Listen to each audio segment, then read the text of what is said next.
hapon ng August 6. So, yung kapatid ko ay nakauwi na. Kasi nakahiram si Chris ng pera at pinagtutulungan ng kapitbahay ko, binigyan ng allowance. So, yun. 5 years old na bata, anak ng kapitbahay ko, binabantayan ko kasi yung nanay umalis. Kanina pa umalis. Tapos kami lang dalawa dito. Kasi ano man, walang iba. Basta time ng klase or may klase. Hi guys. Basta may klase talaga. Wala halos bata dito, wala halos tao. Kasi lahat nandun sa school. Yun, nag-hi guys pa. 5 years old yun, pero yung bike niya pang pang element. Ay! Itong aso na ito ay umuwi lang ito sa amin dito. Hindi namin alam kung kanino. To. Pero sobrang lambing. Umuwi lang sa amin yan. So, ayun yan ang bata. Binabantayan ko. Lapit ng umulan. Ay! So, kami lang dalawa yan. Saman! So, ayun. Kami lang dalawa.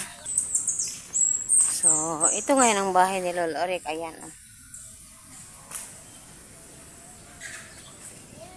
Oy! Dito ang aking mga gulay. Ayan. Kumakapal-kapal na may papaya ako. Ayan. Papaya, maliit pa at mga tanglad. So, itong bata ang binabantayan ko. At ito din ang aking gulay. Ayan. Mga alagbati yan. Napakadami. Tingnan mo yung bata dyan ng huli ng dragonfly. Sa local dito ang pangalan nila sa Chabacano ay Apan. Sa amin yan, Alindanao sa Bisaya. Pero dragonfly yan. Oh, yan. Huli yan. Sunod ang sunod sa akin. Yun mga patula yan. Umaakyat. Marami yan. Dyan, oh. Yan, mga patula. Marami. So, yan ang aking gulay na alagbati. Ayan. So, story time. So, ayun, si Dodong pagklase. Hindi ko na malayan yung anak ko na lumalaki na pala. Kasi everyday ko makikita, everyday ko kasama si Dodong. Akala ko maliit pa. So, yung mga uniform pala niya, ako kasi may uniform siya, pero walang pantalon, yung gray na slacks. Kailangan kasi gray na slacks. Pero okay lang kung maong. Pero may mga pulo siya. Yung mga pulo ako, kasya pa. Sus, pag eskwela niya ng pagkalunis, hindi na niya kasya yung mga polos. Lahat talaga hindi na mabutunis yung sa harapan. So, another problema na naman yung dumating. Kasi kailangan talaga bibili. Paano ako bibili na wala na talaga akong pera? Kapera-pera as in wala. May mga utang pa nga kami ngayon nga hindi na babayaran. Kasi hinihintay namin na maibenta yung konting naiwan na lote. Konti lang talaga, pero okay na yung pambayad ng mga utang. So, yun. Pero wala talaga pa, hindi nabenta. So, ayun. Yun pala, yun ang nangyari sa pag-eskwela ni Dodong. So, ayun. Yung week na si Lolo Rick nakalamay, si Dodong 2 days lang pumunta ng school. Kasi, grabe, nakabantay talaga siya kay Lolo Rick. Binabantayan niya yung kandela. Pag maupos yung kandila, kailangan talaga magsindi siya ulit bago. Yung binabantayan talaga niya, kahit anong po talaga sa kanya, parang maaasahan ko siya dito sa kaya ako sa kusina, doon ako sa amin, marami akong ginagawa doon.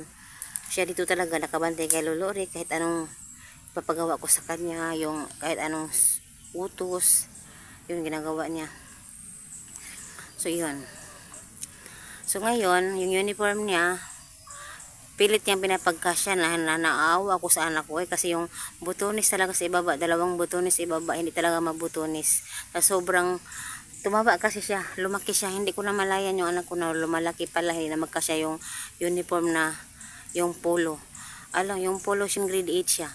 Tapos hindi yun nagamit masyado kasi nag-pandemic nga, tapos hindi required yung uniform, basta white t-shirt lang. Pero ngayon kasi nire-require na yung polo talaga ang susuotin. So, ayun, hanapan na naman kami ng pera kung saan makahanap.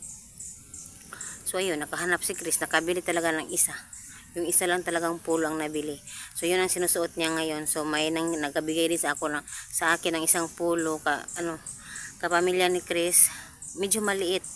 Masikip konti, pero wala talagang ano si Dodong kung hindi susuotin yun. Kasi yung dalawang bagong-bago pa mga polo, wala talaga hindi na pwedeng gamitin. Sobrang masikip talaga sa kanya. So yun. Alam mo, mag-upload talaga ako ngayon ng twice. Ngayong August 6. Kasi bukas wala na naman akong load.